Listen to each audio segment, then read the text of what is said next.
setting, you might be back here in 2031 because the Cameron Golf Course is where the Ryder Cup may be held then. Yes, not been here before. Championship golf course. I've been told that Pep Guardiola has been here this week with his brother.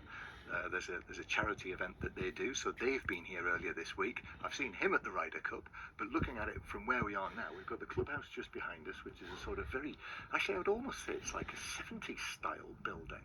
Long, wide, lots of wood, big veranda at the top, lovely chairs down at the bottom, and then a lawn that runs down here to where we are, next to the first tee. In fact, we're under the umbrella of the starters area at the first tee. You've read my mind. I was just going to say, go into your golf mode and describe the scene. Well, You've done it for me. Well, there we are. It's already done. But I mean, it's beautifully wooded. It slopes away down from where we are, and actually the coast here is not far away, is it? In fact, you were in Girona this season. Yes, I was with Liverpool in the Champions League. It's I've got to say, it seems very pleasant here, doesn't it? It's idyllic, isn't it?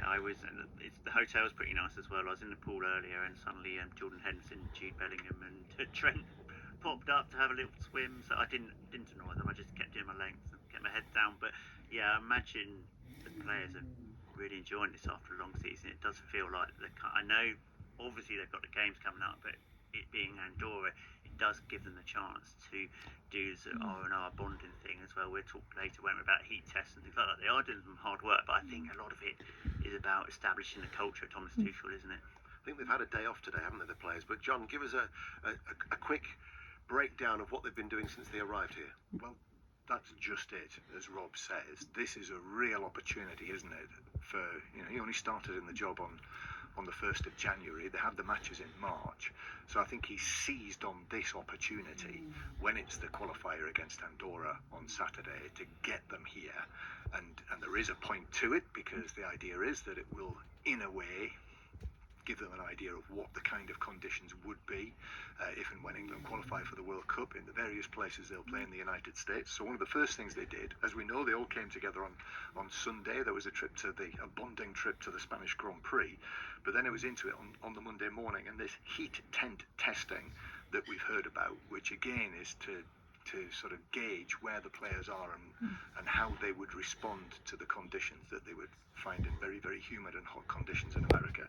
So that heat tent testing took place on Monday morning, and that is, so if I turn around and look beyond the clubhouse, that's where the pitches are here, and that's where they did that. They trained late in the day on Monday and Tuesday, and yesterday there was a bit more of a sort of down day, as it were, and then they'll train in the earlier slot. But I think the fact that they are spending a week together, really, more than a week together, leading up to the match in Nottingham next Tuesday, I think if you're in this squad, you've really got a chance to let Thomas Tuchel know what you're all about. This is going to be valuable time for him, isn't it? Because that is a commodity that is in short supply in the build-up to the World Cup next year. Well, that's exactly the point he made when he took over, wasn't he? Because I've only got so many days with them. I can't remember what it was, but it's like 40 days or something with them, which is an incredibly short amount of time. So yeah, these sort of 7, 8, 9 days they spend together. I think I'd almost go for. I think it's going to be hard to get in the squad now, don't you? If you're here.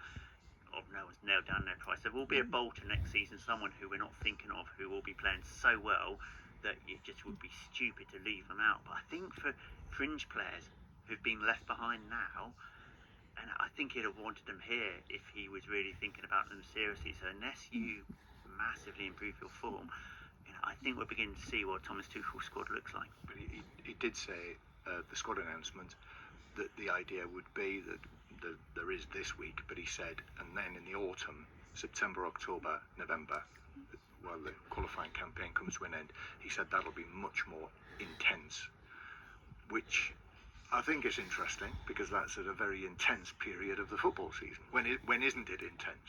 But that's throughout the course of the league phase of the Champions League now as well.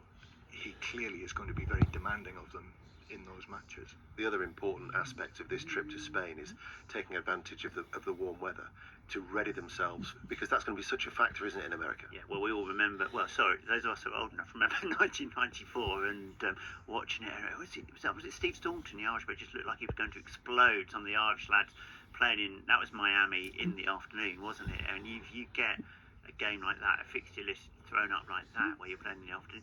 And I think for Tuchel, speaking to John McDermott the other day, and they obviously take it really, really seriously because high pressing style, full of energy, all the rest of it, all the things everybody wants to see him bring to England. Well, he's aware, he's not an idiot. You're not going to be able to do that at 3 o'clock in the afternoon in Miami. So they're going to have to find different ways of playing. And think about it, where we are now in the first few days of June. This time next year, that is going to be right in the middle of the build-up to the World Cup. So the Champions League final next season, which is May the 30th, if he has a scenario unlike this season, where there are 2 English clubs in the final of the Champions League, that is going to back right up to the time that they are then going to be going to America, and that is the plan, to play matches there in the build-up to the tournament. So, there is a lot for him to be bearing in mind about what's going to happen in 1 year from now, and that will fly by. But Rob, I'm sure you remember when England went to Erdning for altitude training before, that must have been the World Cup in South Africa in 2010. They went to Miami in 2014 to prepare themselves for the Brazil World Cup, didn't they? They spent a week there, and it didn't necessarily work for them in either of those 2 tournaments. No, I mean, best preparations can lead to erratic results, can't they? I mean, yeah, and all these England managers, all these England teams, they spend ages researching this stuff, but ultimately, your character on the pitch, how you keep the ball, how you move the ball, what form, who's injured, who's not, what form you're in, those are the determining factors. But that said, you've got to get the external factors right. You've got to do the best you can, but it can make England go out in 2 games in Brazil, won't they, despite loads of preparation. If you're going to go the full distance, and that is obviously the plan, this next World Cup will be a week longer than any other previous World Cup that we've seen, and if you're going to tack another, probably best part of a fortnight onto the front of that, that's a long time. Well, Rob earlier just talked about the importance of being in this squad for selection for the World Cup next year, and Ivan Toney, of course, is one of those players who's had a recall, and he's been speaking with John Murray, and he's been reflecting on the last year. Yeah, it's been a crazy one, but nothing short of enjoyment,